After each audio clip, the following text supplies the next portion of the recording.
So, good morning, good afternoon, and good evening to our global community today. This is another in a series of podcast webinars that we do here at Nimble. What we love to do is to bring in people who inspire and educate us to share our soapbox, so to speak, with them, to get up on that soapbox and share their journey, share their story, to inspire and educate you about how you can achieve your dreams. And today we have a very special guest, my dear friend, Mitch Jackson. Say hello to the audience, Mitch. Hey, everybody. It's good to be here. Hi, John. Hey, Mitch. So Mitch is a unique individual. Mitch is an attorney. And you don't see many attorneys who are out there not only using social media to build their brand, but yet Mitch is actually teaching others about the power of branding and networking. In fact, he gets up on stage with people like Tony Robbins and educates non-attorneys about how to use marketing and branding and relationship techniques. And with his new book, The Ultimate Guide to Social Media for Business Owners, Professionals, and Entrepreneurs, he's out there sharing this at scale. And we're lucky to have him with us here today. And with that, I'm going to go ahead and just flip off this screen and share my camera. Let's go live, Mitch. I'll give it a try. There we go. Good morning, John. It's good to see you. It's good to see you, Mitch. You know, Mitch, I think one of the things that's unique about you is your humanness. And I'll always remember the story that you told me at the breakfast or lunch that we had after flying our drones together in Laguna Niguel or Corona, wherever we were, where you told me the story about Mike the Milkman. And I'm going to want you to share that story. But before you do, and before we talk about your book, I want to know a little bit about your journey, because you started to use the web really right from the get-go to build your practice and to differentiate yourself. And before we talk about the whys and the hows of your book, I would love you to share the story of your journey of how you went from a typical attorney who's starting out to becoming a social media thought leader who teaches not just attorneys how to build their brand in the network, but really the masses around the world. Well, John, first of all, thanks for having me on. Thanks for sharing me with your amazing audience. And thanks for starting things off with emphasizing the human side of who we are and what we do. That's what connected you and me. That's what resulted in you and I doing the social media dance. And then when I found out you were down in my neck of the woods in South Orange County, California, at a resort, I decided I'm going to share my favorite drone flying site, Strands Beach, with you, which resulted in our relationship going that next level. And hopefully we can share some tangible, workable, executable ideas that your audience members can put to immediate use as soon as we're done with this. My journey, I grew up on a ranch in Tucson, Arizona. I grew up as a cowboy. We had guests coming from all over the world, people like Walt Disney, John Wayne, Morley Safer from 60 Minutes, and I watched my mom and dad interact with these people. And what I noticed is they enjoyed just hearing the ranch stories. They enjoyed having conversations, not about their business, not about what book they were writing next, but about their lives, their families. And fast forward to today, I became an attorney because I love helping people. And even before the internet as we know it, especially before our social media, I realized the way to connect with my clients was to show my human side, not be that traditional lawyer using Latin phrases and wearing a two-piece suit with a tie like a lot of people might expect right now, but just being myself. And it's really helped me execute, build the firm, build relationships, and build scalable relationships. With social media, everything's exploded. It's taking what we're going to talk about, traditional offline approaches, bringing them online and scaling them on a 24/7 basis around the world. Why am I doing this? I'm doing this for a couple of reasons. Number one, I like to help people. So everything we do is about helping and adding value to the community. Number two, I'm a businessman. This has resulted in referrals coming to my business, which happens to be a law firm, from all over the world. It's allowed me to scale the help that I can share with my audience from a one-to-one across my desk to a 1-to-1,000, or as we're doing today, to a bunch of wonderful people I've never met before, and be able to help them sleep better at night by solving their legal challenges or legal problems. So that's that's kind of what brought us fast forward to today. And I'm enjoying the practice of law more so, John, after 32 years than ever before. So that tells me I'm doing something right. Well, Mitch, there's a few things that you shared there. And one of the most important things is that people don't necessarily connect as deep on the business persona as they do on the personal side. People buy from people they like, know, and trust. And I think we all connect on the 5 F's of life: family, friend, food, fun, and fellowship. You connect on the commonalities. And in the old days, I used to teach people, when you go in somebody's office, look at the books they read, the degree of the school they went to, the knickknacks they collect. All these things give you a clue in who they are. You can then determine what commonalities you share. You can share those to build intimacy and trust, to ideally get them to open up to you about their business issues, which as a professional, you can then solve. And Mitch, that's how you and I connect, right? We connect on our families, on UCLA, on college football, on USC. Who won this year? I don't really pay that much attention to college football, John. Yeah, exactly. And that's what you said about how your parents would connect with these people who came to the ranch. And you and I both share parents who were outgoing people, relationship people. And so with that, let's talk about this book. I want to say that, looking at, first off, thank you for inviting me to participate in the journey of your book. You're welcome. I love how you crowdsourced the conversation from the people that you met digitally online, then took that to face-to-face conversations, and ultimately friendships and contributors to this book. And what I'd like to do is just, how did you get the idea to write a book? How did you decide to build it as a collaboration with your peers?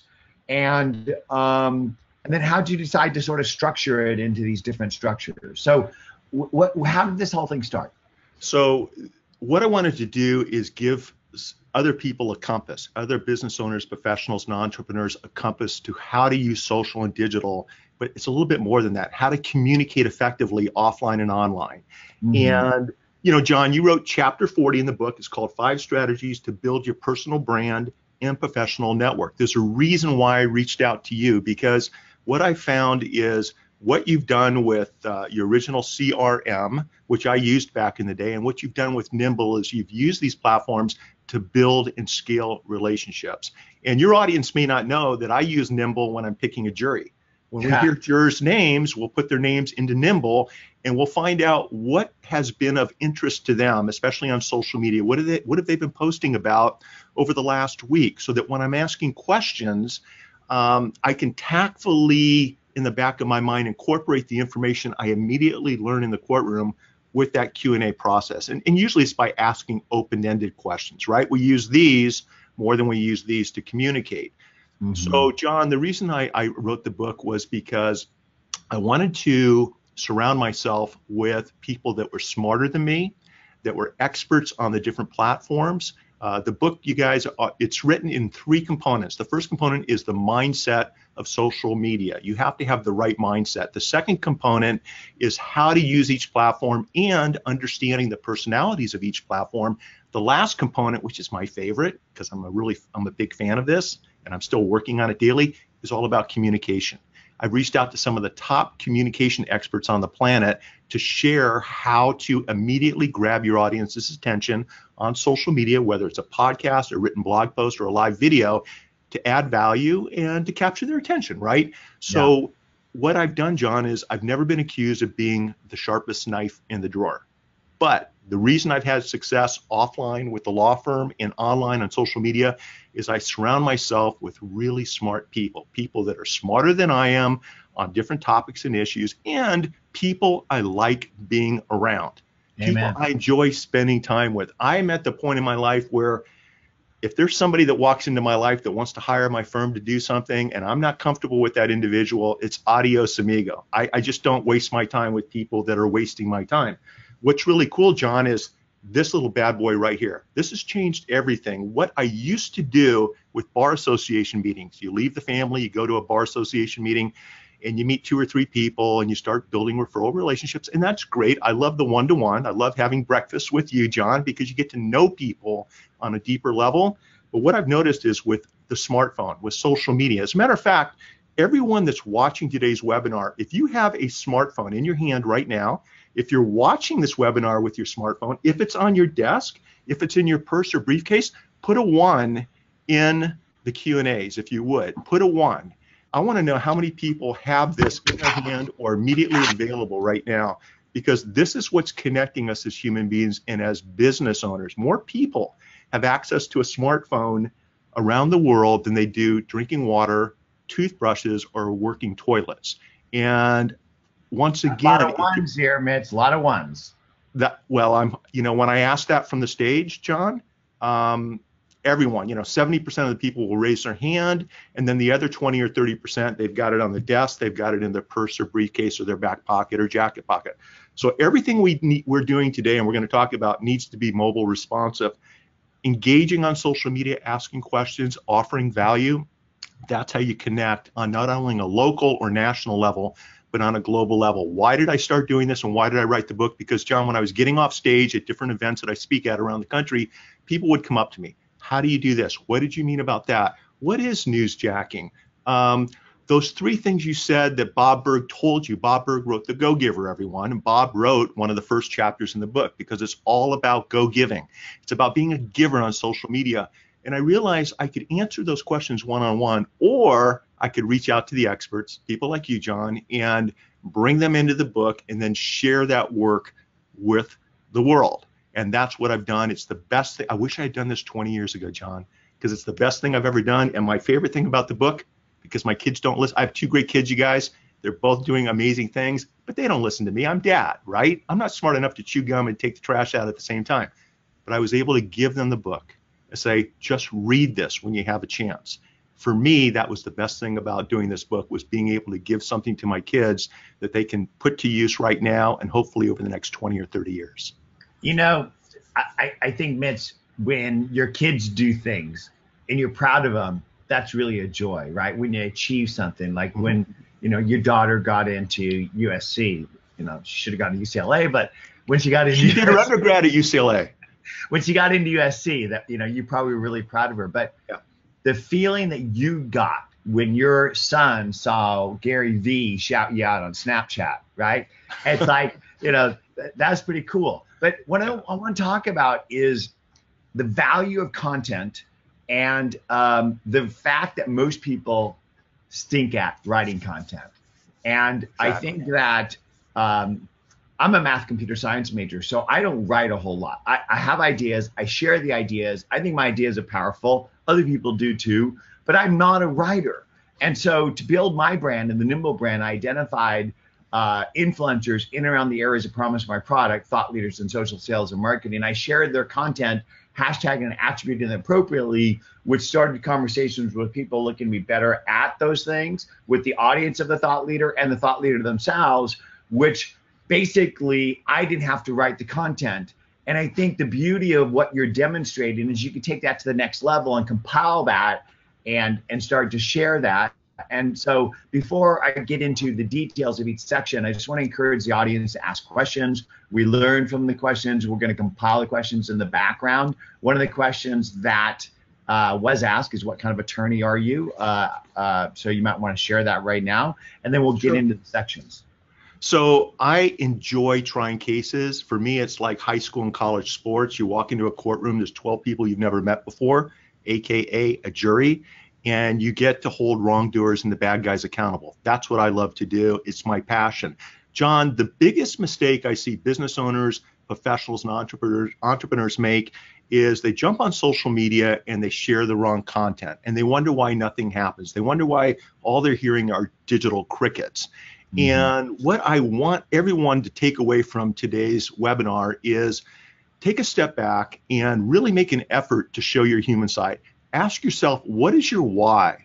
Why do you roll out of bed each and every morning? And it's probably not the first thing that you think of. Dive a little bit deeper, okay? And the other thing I want you to think about is, what's your true north? What is it that keeps you doing what you're doing each and every day, above and beyond your occupation, your job, or your profession? Share that content. Share tips on your why and your true north on social media. Give yourself permission to show your human side as to your why, whether it's a soccer dad, a cross-country dad, flying drones, maybe it's politics, maybe it's religion, whatever it is, share your why, and also do so by following your true north. Follow your compass, okay?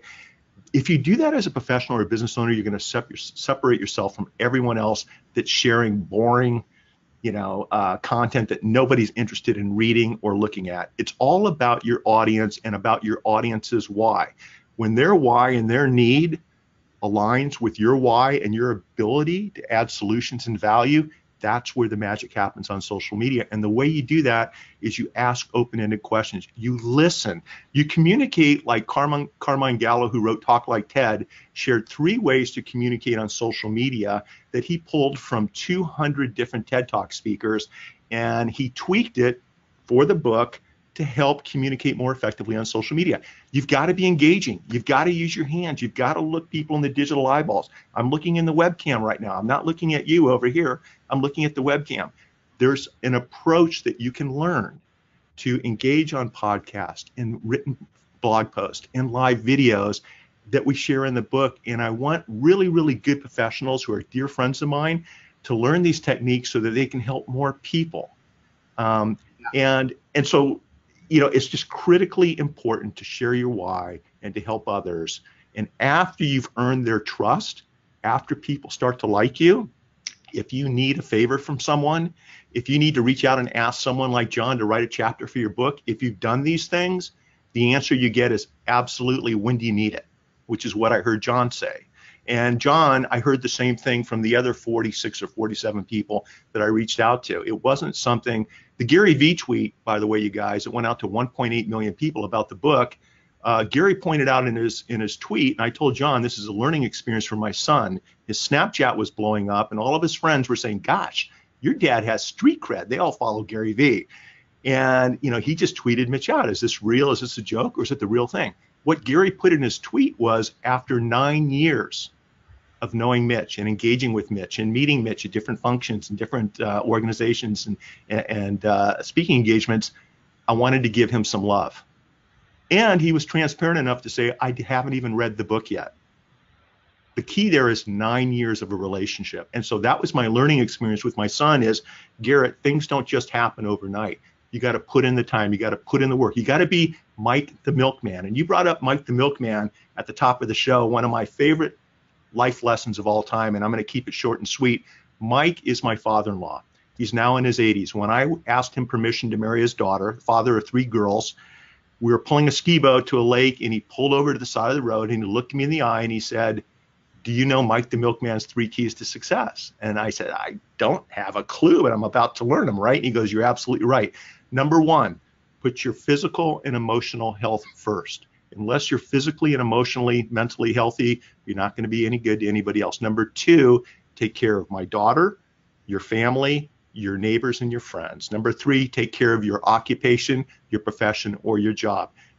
Keep things in that order, and over the long term, things are going to work out, and you're going to have an enjoyable and meaningful life. Best advice I ever got. Is it always easy? No, especially when you're getting ready for a complicated opening statement on a big numbers case in the Orange County Superior Court. But as long as you fall back to those 3 rules, Mike the Milkman's three rules, it's fun, it's enjoyable. And so on social media, John, everything we talk about in the book is focused around Mike the Milkman's 3 keys to success. So I'm glad you brought that up because he's one of my best friends, both he and my mother-in-law, Joyce. And I'm glad to be able to pass that along to your audience. Mitch, I think that life's pretty simple, and it's the basics that wins games. And what you just talked about with Mike the Milkman tips were the basics, kind of like the John Wooden pyramid of success. And absolutely. You just covered the intro to the book in your sort of conversation there about not talking about your products and your services, but talking about the why. How you can serve others. And I really believe it's my foundational philosophy of my life is we're on this planet to grow our souls by helping other people grow theirs. That's it. And so every engagement that you get into isn't about what you can get out of them, but what you can do for them. And the only way you're going to learn how to do that is by ideally doing a little homework before you connect with them. You can Nimble people or Google people, but then when you're with them, just ask a couple open-ended questions and listen. They'll tell you everything you need to know about how you might be able to serve them, because I think that service is the new sales, and that you cover all that. But what you also cover is the humanness, the personal side, because people don't connect on the business aspects. They connect on what I call the 5 F's of life. And so if you connect with somebody on LinkedIn, you need to take that LinkedIn relationship to a Twitter and a Facebook and an Instagram connection, because that's where people expose their personalities. And you need to expose your personal side for people to create the deeper connections that will override any business issues. And you cover that so well in your intro section, which I loved your intro, which then gets us to the rest of it. So let's start with the mindset of social media. Why'd you start your book with this, and why is mindset so important for relationship success to happen on social media? Because a lot of people approach social with the wrong mindset. They think it's all about them. They think it's all about their products and services. And as we've already covered, it's not. It's about having the mindset of giving and helping and thinking long term. Social media is not a sprint. There's no finish line. Frankly, contrary to what a lot of social media experts say, it's not a marathon. There's no finish line on social media. It's more like a good diet or a good workout plan. It's something that you need to consistently do over and over. And so if you've listened to the first part of this webinar, that's what the first part of the book is all about. And I share experts that give you different tools you can use to perfect and improve and develop the right mindset for social media, John. Once that happens, and this is one of those books where you kind of have to read it in order, because social media is like snow skiing. Okay, John, I know you ski and I love to ski, and anybody can go down to the ski shop and buy a pair of high performance skis.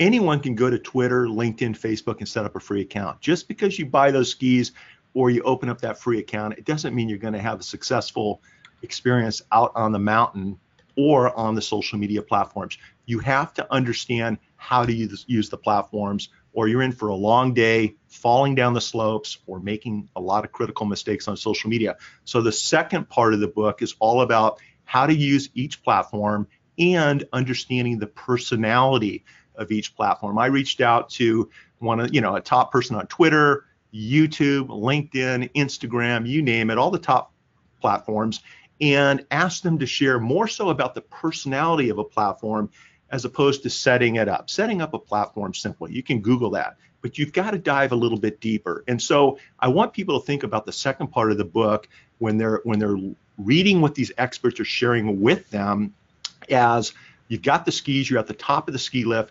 Now you've got your expert ski instructor teaching you, probably on a bunny hill to start off, how to snowplow, how to use your poles, how to bend your knees so that you can learn how to edge on your skis. And eventually we walk you up to the top of the mountain, and by the time you're ready to go, you're set with using the platforms. And then we roll over to the third part of the book. Now that you're on these platforms, you're set up correctly and you understand the dynamics and personalities of the platforms, how do you communicate on the platforms? So it's a process, and it's a lot like snow skiing, and I think you'll appreciate that. If we have any skiers in the audience, they're going to appreciate that analogy also. So let's start with the intent, right? The mindset. I think that mindset, if you're going to do social media, you have to have the right mindset and you have to have the right intent. Why are you doing that? And I think that if you go into social media with the thinking that it's going to be a place for you to sell more stuff or to get attention, I think that you have the wrong mindset, the wrong intent. And I think that if you read those chapters in that section, they really get that idea that your mindset should not be about talking about your products and services, but really talking about how you might help others grow better, smarter, faster. Because I don't think people buy great products; they buy better versions of themselves, and that should be your mindset going into social media. Is I want to build a persona to become the trusted advisor of the constituency around me, not just prospects and customers, but their influencers as well, so that when people need your products and services, they not only pick up the phone and call you, but they drag their friends with them. And that's what I got from reading the mindset part of your book. Absolutely. I mean, I reached out to Kim Garst, one of the top influencers on the planet. I heart her so much. Yes, we all do. We all love Kim Garst. And she shared, if you want to do what John just shared, these are the things you need to pay attention to. These are the approaches and things you need to focus on if you want to become an influencer in your occupation, profession, or industry. I reached out to Brian Kramer to share tips on how to show your human side on social media. Bob Berg, the author of the Go Giver series of books, and one of my favorite books that a lot of people aren't talking about, and it's called Adversaries into Allies, which is one of my favorite people skill books that Bob wrote. And they share tips to do all this. But John, there's another thing that people don't take into consideration. We're not talking about just local, like here in California, building our brand, or national across the United States. This is a global effort. You're able to build your brand on a global basis. So I reached out to a mutual friend of ours, Professor Nicholas Meir of Chapman University, who teaches marketing and social media marketing on an international level. And Professor Meir shared a chapter about what all of us need to take into consideration when we're doing what we're talking about on a global level, because we're dealing with different cultures, we're dealing with different time zones. So once you read the chapters, I think it makes sense. It's like, why didn't I think of that? But it's so much fun to reach out to the people that we've been talking about to help us develop that global 24/7 giving human mindset that then lays the foundation for our success on social media, using the next two components of the book. So let's talk about the next component, the personalities of the platform. I loved your analogy of skiing. And I think that if you think about moguls versus a steep groomed run versus powders in the back bowls, each of those different environments requires different techniques. I love that. If I try to ski moguls the same way I ski steep groomed runs, I'm dust, right? You're dust. And Twitter are the moguls of social media. I've never even thought about that, John. You are brilliant. On Twitter, you got to be quick, fast. You got to be able to make quick turns. Yes. Your content is short, sweet, and to the point. On the other side of the coin, if you're doing a blog post or maybe a long Facebook post, that's a nice, long, groomed. Or LinkedIn, right? Or LinkedIn. The money slope. You know, and so as long as you understand this, and then this is a blog post. You should do a blog post that basically, because I think that people learn from stories and analogy. So take that away and run with it, because I think it's a great concept. So speaking of analogies and metaphors, a friend of mine, Ann Miller, shared a chapter in the book about using metaphors, the power of metaphors on social media, whether we're writing, speaking, or using videos. The reason I reached out to Ann, John, true story, is that I had a complicated wrongful death case I was trying, and I was trying to figure out what can I tell this jury in my closing argument based upon how some evidence issues had changed during the course of a trial. It's a very fluid thing sometimes. And I reached out to Ann, and she gave me a metaphor that I used that the jurors talked about once the $1 million verdict came in. And they said the reason we, leaned your way at the end of the case was because of the example you gave with this ambulance company playing Russian roulette with your client's life. And so I immediately thought I got to reach out to Ann and have her do a chapter, because the power of metaphors are so strong, whether you're doing social media or speaking from the stage or making a sales pitch to a client across their desk. I agree, and I will do a blog post on that, because each platform has its own unique personality. If you use the platform with that understanding in mind, you can make magic happen. If you use the platform with the, not understanding the personality of who else is on that platform, you're spinning your wheels. You're not going to find success. So we spent a great deal of time in the second part of the book sharing all of the above with the reader, so that they'll be equipped to find success on social media using the different platforms. The other thing, John, that's real important is professionals are busy, right? Time and attention are two greatest assets, I think, in today's world. We show people how to repurpose content. So if we do this video And by the time we're done with this webinar, we can take this webinar and using the tools in the book, we can take clips of this webinar and share short little 30 or 60-second clips on Twitter with the link back to a blog post featuring this webinar. We can take this webinar and share images on Instagram or Snapchat or LinkedIn. There's all types of ways of creating content once and then repurposing that content over the next week or 2 or 6 months on the different platforms that will allow you to amplify your voice. It will allow you to share your message, and it will allow you over the long term to help more people in more places on a global level. So I'm excited about this stuff. I hope it shows because it's changed everything that we're doing here at the law firm. I feel your excitement coming. Okay, all right. I love it. So as an example of that, we could take, I could basically take this video, put it into my video editing program, focus on your face, clip out the Mike the Milkman section, transcribe that into a blog post, take the video and put it with captions in Facebook, and then have a link to the blog post about the rest of the story. And that's basically repurposing this whole thing. But as far as analogies, I think that's how we remember stuff. And I used to teach in the early days of social that social media is like a cocktail party, that you just don't walk into the cocktail party and say, hey, anybody want to buy my product, right? You walk in and you might go stand, you look around, you find people you might want to connect to. You go and stand adjacent to them. You listen to the conversation, and at an appropriate point, you add value to the conversation. Eventually, they're going to turn around and look at you and go, Mitch, you seem to know a lot about law. What do you do? And you go, well, I happen to be an attorney. And then the person's going to say, well, I have the social media law problem that I'm having. And all of a sudden, you're going to be in there. And so engaging in conversations is like a jump rope. You don't just run up to the jump rope and jump in. You walk up to the jump rope when people are doing the thing, and you wait, you get your timing, and then you jump in. And so that takes us to communications, right?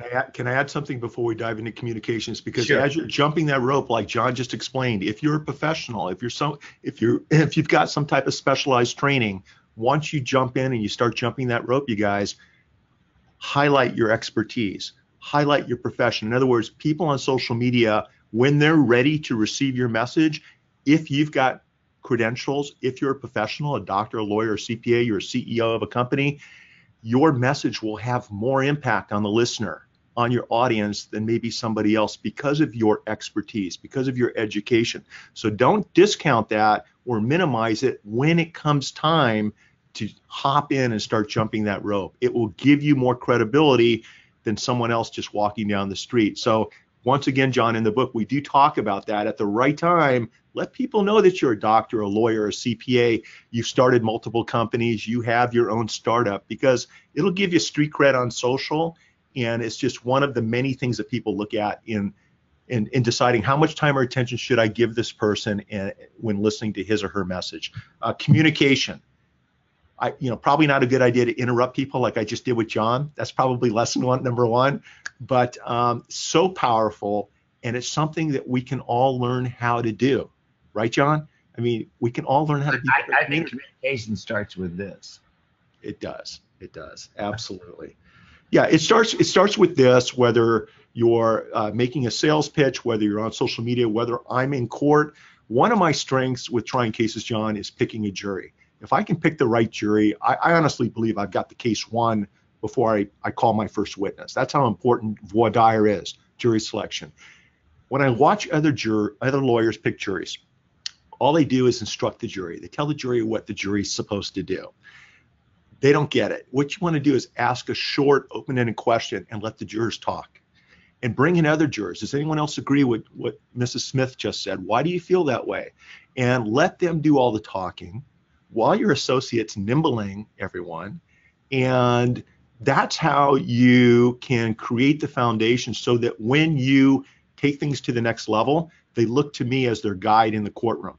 They know, like, and trust me. They know I'm not trying to bullshit them about something.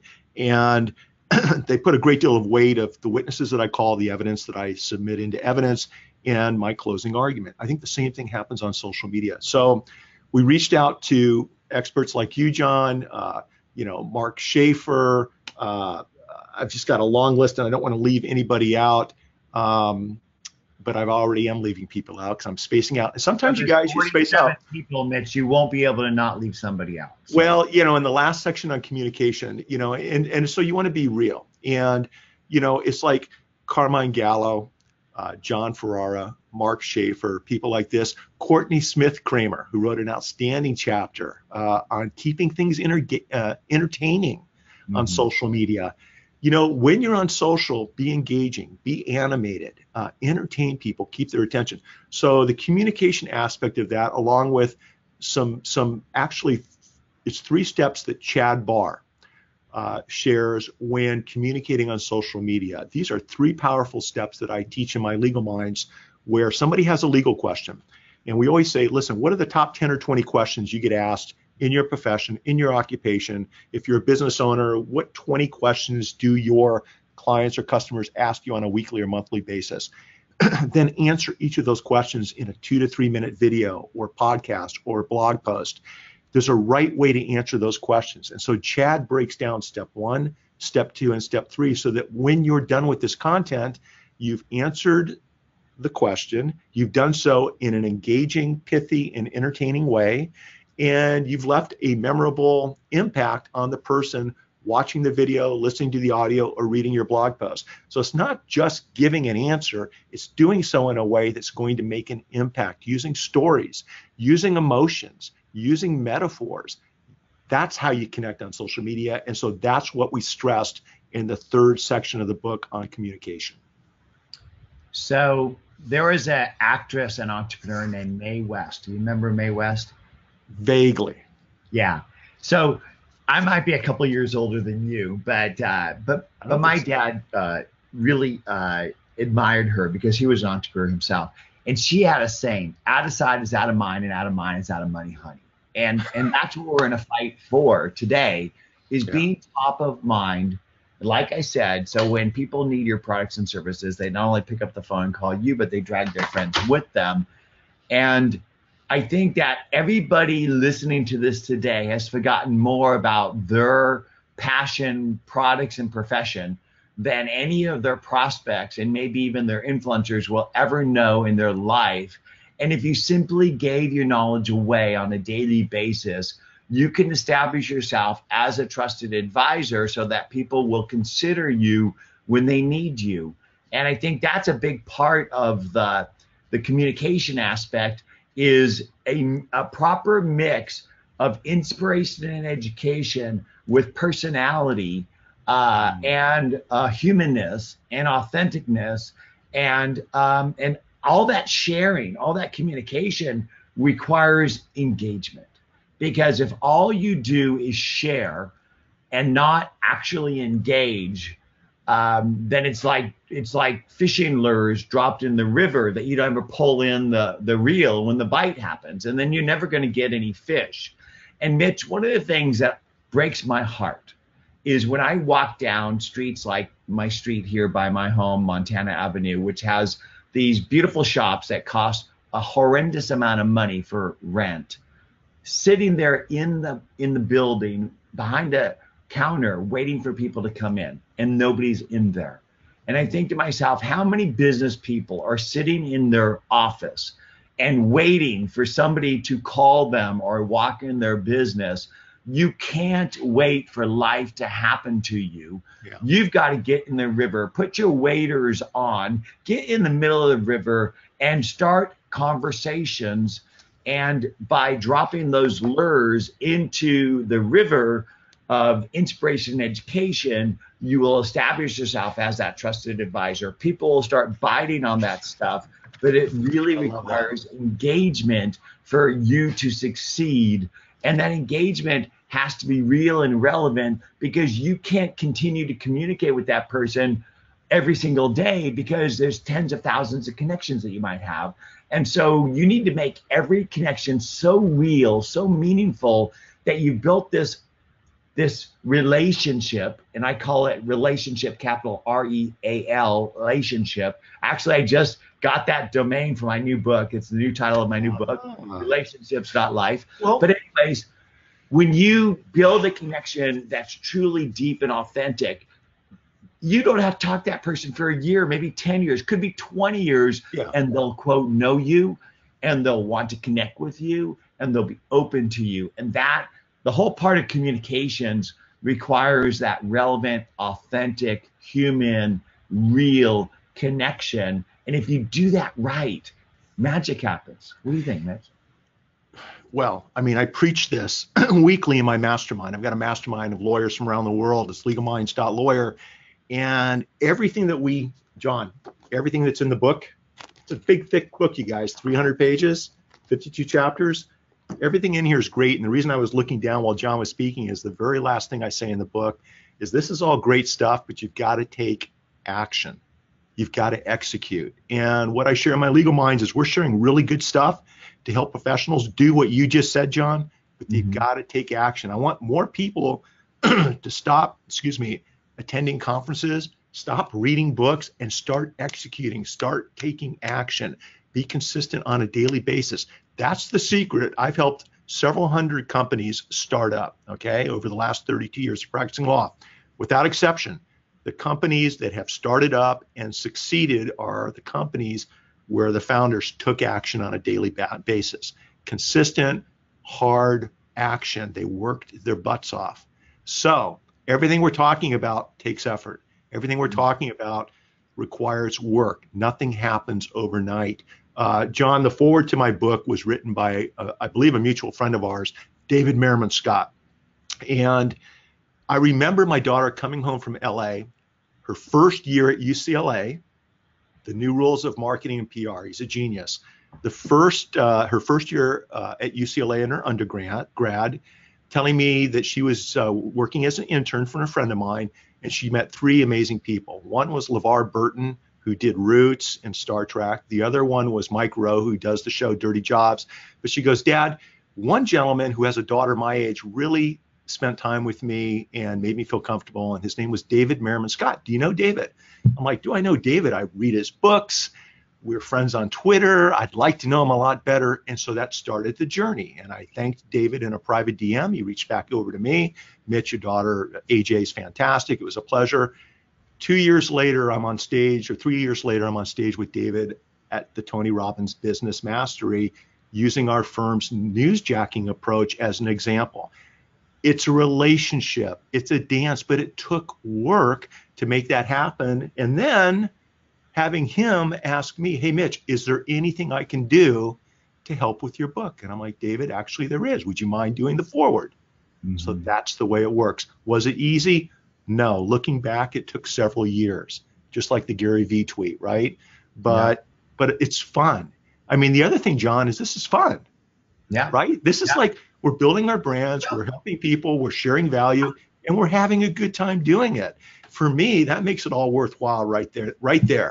So I think that when you build a real authentic connection with another human being, there's an energy that happens. There's a connection that happens, and people feed on that. So I was walking out of my ENT's office not that long ago, and I bumped into this little old man, and I looked down at the little old man, and I said, "Fuck, you're Mick Jagger." So I didn't say that. Was it Mick? Yeah. So I didn't say it to him, but I thought it in my head, like, hey, that's Mick Jagger. And I said to myself in my head, God, you're old and short. And I wasn't thinking like negative towards him in regards to that, but the fact that this guy gets on stage 50 times a year around the world to do his thing. Does he do it for the money? I don't think Mick Jagger needs the money, right? I like doing it. He enjoys performing. Because he loves the dance that he does. And I think that if you do what we're teaching you to do, that there's a power that comes from connecting with another human being, an energy. And I feed on it. I dig it. I think the biggest reward in my life is when somebody comes up and stops me and says, you changed my life. Because as I said, we're here on this planet to grow by helping other people grow. And that's why I came out of retirement and basically built another company that helps people build relationships at scale. And actually the person who inspired me to build Nimble was reading this book. So I read, Really? ask David. So I read this book, and I already knew, I knew this book because I was thinking it in my head at the same time. Because as I started to use Twitter, Facebook, and LinkedIn, I saw it was going to change the way we work, play, buy, and sell. And I started looking for a tool that'll help me to do the dance with social and relationships, and I couldn't find it. And then I saw this book, and I said, look, there's processes there, but there's no software to do it. And this whole book is talking about that you can't just yell about your products and services. You need to basically find new ways to tell stories and get other people to tell those stories. And so I reached out and connected with David, and we've been fast friends for 10 years. And he actually, when he comes out to California, we go on walks, and he's given me space parts because we're both space nuts. Right. And he recently wrote the book Marking on the Moon. I'm looking at it over there. But we're both space nuts. So he gave me parts of the lunar lander because he goes out to the desert and buys these parts. And that's an example of the commonality and connection that goes beyond the fact that we both are into marketing. We're both into human things, right? It's our families, it's surfing, it's the love of life, all of those things. So let me jump in. Real quick before I forget, because I'm getting older. Yeah. So look what just happened. John just mentioned something that resonated. Obviously, I don't know if you know this, John, but we're in that book. Okay. I was in the middle of a complicated trial. I'm busy, and the phone rings, and it was David, and he wanted to interview me for that latest edition of the book. And I didn't have time to do it. I frankly didn't want to do it, but I went ahead and put 15, 20, 30 minutes aside, and we did it. It helped enrich that relationship. I tried to do him a solid. Okay. But you just mentioned the space program with both you and David. My wife, Lisa, who's my partner, we've been married 30 years. We just celebrated our 30th anniversary. She grew up in the Antelope Valley in Lancaster, California. All of their family friends are astronauts.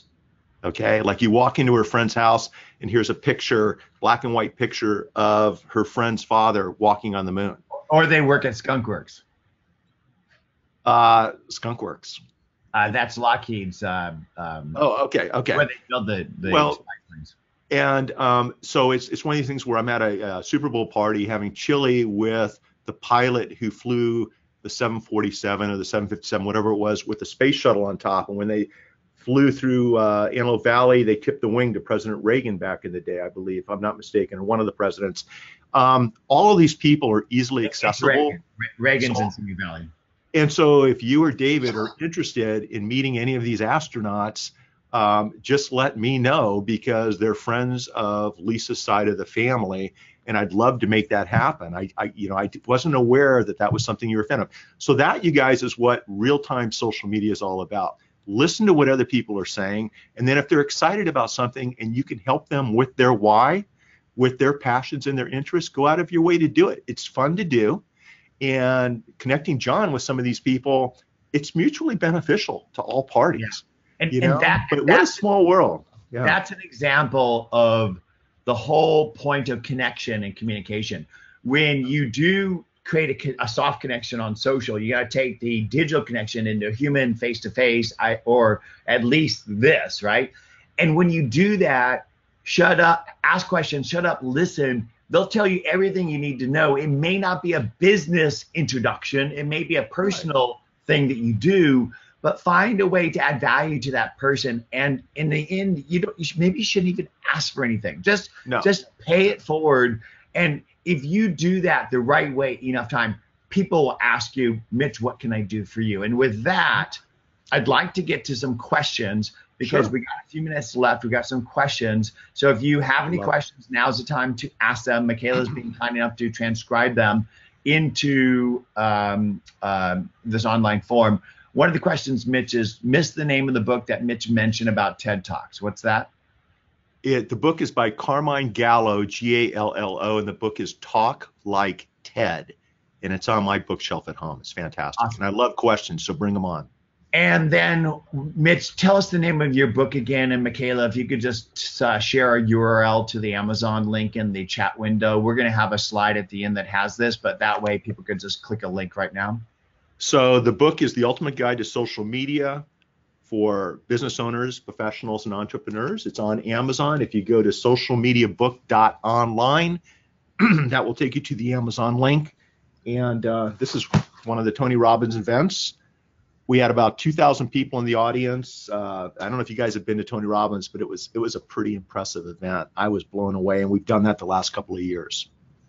I would love to meet Tony one day. He's definitely a powerhouse. So Michaela just shared that in the chat window, the link to that. We've got somebody named Alex who's a voiceover actor. And by the way, I just want to acknowledge the voiceover actors. Did you know that Nimble is the #1 voiceover CRM in the world? I love that. It's like, how do you get such an evangelical group of people who basically tell your story for you? Really? His question is, should I have a business and personal account on Instagram and Facebook, LinkedIn and Twitter, or the only business platforms for me? Okay, so this question is, should he separate business and personal on the various platforms? I'm gonna let you take a stab at that, Mitch. So I would need to know more about, exactly what your end game is. What are your goals? What's your why? What's your true north? Why do you want to do this? And excuse me, often as a service professional, let me mute my mic. Excuse me, you guys. I like combining platforms. Oftentimes in my Instagram account, for example, it's one account. It's just me. And I share professional posts there. I'll also share personal posts. And that shows me as a human being, as we've been discussing. On Facebook, we have the personal page, and then we have a business page. And sometimes I'll cross post, but usually I'll keep the personal and business, 80% business with 20% personal mixed in. On the personal page, 80% personal with 20% business mixed in, right? Because my family, my friends all need a good lawyer. And on the other side of the coin, people that are looking for a good lawyer might eventually become friends. So it just kind of depends on what you're doing. Don't be afraid to use one single account. See, what happens, John, is people set up multiple accounts, and then they become overwhelmed because they can't share good quality content like what we've been discussing on all these different accounts. So I would start with one account and just kind of build it out and then see if it works for you, and then take that to the other platforms. I'm going to agree with you 100%. I'm going to talk about this as well, because I think it's so important. So I think that life is social, business is social. People buy from people they like, know, and trust. Business has been social since the beginning of time. I mean, I remember the days we used to take somebody to a ball game, to a bar, to a restaurant, right, home dinner with the family. And so you need to take business relationships from LinkedIn into Twitter, Facebook, and Instagram. And so I don't just share business stuff on LinkedIn. I actually share other things as well, just to be interesting and different, because I think people talk too much business on LinkedIn. And on Facebook, I just don't post pictures of my pets or my family. I post pictures of my travels and what I'm cooking, but also I share tips about how to be better, smarter, faster at areas of my passion, whether it be business or personal. And if I have a nimble win, I'll put that there as well, because that's my personality. I have to share all of it. And I have a Facebook personal account, and then we have a Facebook Nimble account. At some point, if I write a book or I start speaking more, I might have a Facebook business page for myself. And then on Twitter, I have a personal Twitter, and we have a Nimble Twitter. And on LinkedIn, I have a personal LinkedIn, and we have a business Nimble. But that's all you really need. You don't necessarily need to have different splits of it, because I think the more you humanize yourself, the more real and connected people can get with you. Hey, John, our Audible version's coming out in February, and I've got Rich Miller, who's a professional, doing the Audible. Can't wait. So I'll make sure Rich knows about Nimble, since it sounds like you have a pretty big community using that platform. That'd be great. That'd be great. The people who do voiceover stuff are just, they're magic. Now that I've built relationships with the VO community, I really pay more attention to some of the voiceover stuff, and you'd be surprised what kind of actors are actually doing voiceover out there. Another question. Go ahead. Real quick, because Rich is doing something that I think everyone watching the webinar can do. He's doing a voiceover of my book. He's reading the chapters, and as he's reading each chapter, he's sharing his experience on Twitter. He's learning something new about social media while doing the Audible. All of us can do that. We can shine a light on other people while we're doing our job. And so keep your eye on that, because I find it fascinating what Rich is doing and how he's sharing on Twitter. Didn't mean to interrupt you, John. Sorry about that. Oh, that's okay. You might want to share a link in the chat thing on what you just referenced. Okay. Mitch, what are your favorite social media platforms? Why, for example, doesn't Mitch use Twitter very much? Do you not use Twitter very much? Oh, I'm big time on Twitter. Go to @MitchJackson. I'm a big fan of Twitter. Love Twitter. Tweet probably 10 to 20 times a day. My favorite, though, is probably live video. Doing live videos. It's allowed me to connect with people from around the world. Back in the day on a platform called Spreecast, John, which is no longer around. It was created by the co-founder of StubHub, Jeff Fleur, who, after he sold StubHub, after a couple of years, he realized there was no live video on social media back in the day. This is 3G speeds. He started Spreecast. It connected me with people like Katie Kirk, Anderson Cooper, Wall Street Journal, Peter Diamandis, people I would have never met before had it not been for live video. It's always been a passion of mine. It's very effective. And now we can live video using our smartphones. And this is a game changer. So I'd say any top quality live video platform is my favorite. Okay. And then there's another question. Where can I read Mitch's blog? And I have a link to streaminglawyer.com. Streaming.lawyer. Streaming.lawyer. And we're going to put that into the chat window for you all to get.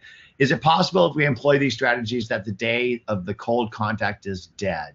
That I'll never have to barge my way into an unsuspecting client? I'm voiceover talent. I'm using Nimble. I think that if you do what we're teaching you to do in this and other places that we've done, people will see you as the trusted person, and they will pick up the phone and they will call you. And I've got an example of that. So I've been sharing content on social media since it started in its infancies, in and around the areas of my passion, plan and purpose in life, social sales and marketing. And the other day there was a conversation that was happening between a Salesforce executive, Tiffany Bova, and an executive from Disney. And this Tiffany person said that CRM isn't about command and control. It's about empowering customer-facing business team members. And this guy said, bullshit, it is. And when a sales manager is going to loosen their grip, and isn't this what John's been teaching and building with Nimble? And Nimble basically surfaced this person because it listens to signals of people talking about me and then enriches them with data and identifies people that match the persona of who I'd want to connect to. And then it basically built a record, including his email and phone number. And because of the way he talked about me in social, I felt comfortable reaching out to him, first answering the tweet directly, but then emailing him and thanking him. And that conversation shifted from a soft connection in Twitter to an email, to a LinkedIn connection, to a LinkedIn message, to a calendar appointment, to a face-to-face meeting.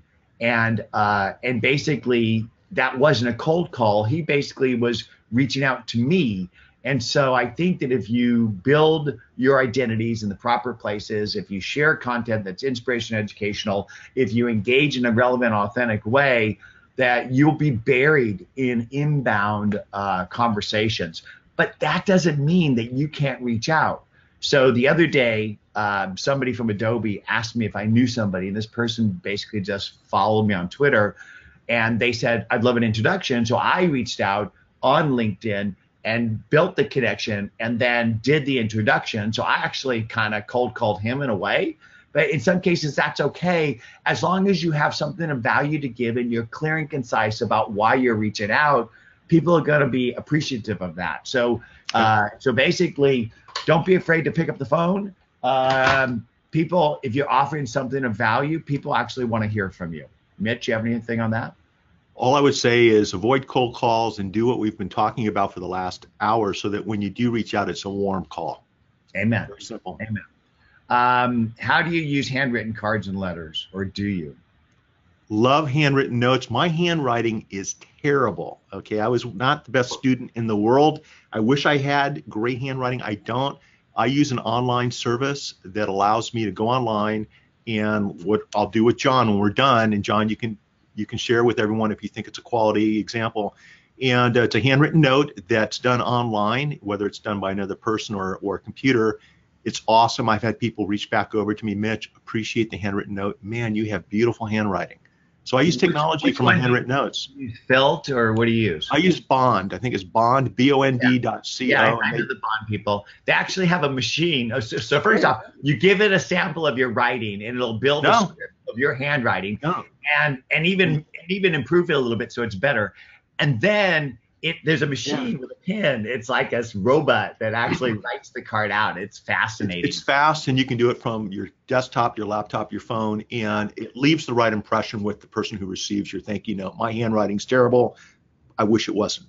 Yeah, I actually want to build an integration to these types of applications so that you can then do some automation around it, because, wouldn't it be great if you could just send a handwritten note on everybody's birthday that you dearly care about, and even put some unique stuff into each one, so it's not generic, right? It's like, Mitch, can't wait to go fly drones with you again, happy birthday or whatever. But definitely, I think that the more digital we get, the more human we need to be, as our dear friend Brian Kramer teaches and preaches. Another question. My two passions are helping people on the planet, so solar and health products.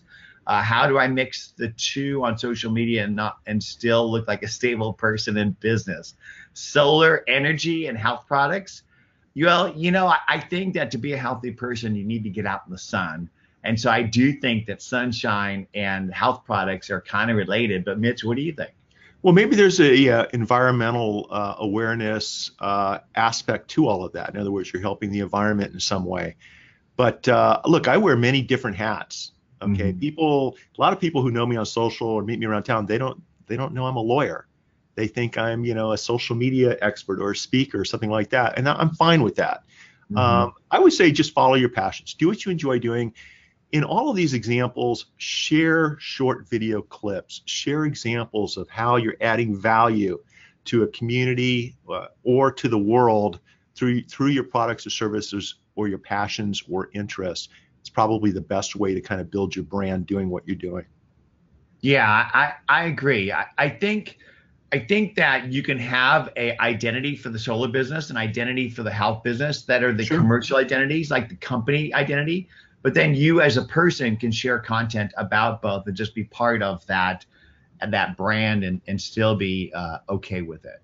So with that, it looks like we've got all the questions answered. And what I'd like to do is just go to the call to action. So I'm going to go ahead and share my screen. So I have that up. And I'm going to just maximize this so people can see it. So let's, can everybody see that? So Mitch, why don't you talk about the offer you've got here today? Well, first of all, thanks for having me on, John. Really appreciate it. Thanks everyone for your questions. If you guys want to connect, just reach out to streaming.lawyer. It's kind of a non-legal live video type of blog where I try to help online business owners with their legal issues by sharing valuable content. John, I'm going to let you run with the ball. I'd love to give away some free books to your audience if they're interested, whatever I can do to add value. And I just love feedback on, if you get a book, what's your favorite chapter or chapters? How did it add value? I'm just curious to know, because there'll be an update December 2019. So we've got this offer where if you go to the link that Michaela will put into the chat box, we'd love you to go there and sign up, and we will be giving away 3 copies of your book, Mitch, to people that sign up to that URL there. And in closing, Mitch, I just want to thank you for taking time to build a community of experts and compile their knowledge into a singular place. It's kind of like the best of each of these people, because you ask them to basically talk about their passion. And so you get the best of Brian Kramer, you get the best of Sue Zimmerman, you get the best of Chris Brogan, etc. And I haven't fully gone through all the chapters, but I've gone through enough to say that this is a great concept that can be used by anybody out there today who wants to build their brand. And if you think about it, we're still in the early stages of this whole journey of cloud and social. So That true. people think that I can't do it because it's already been done.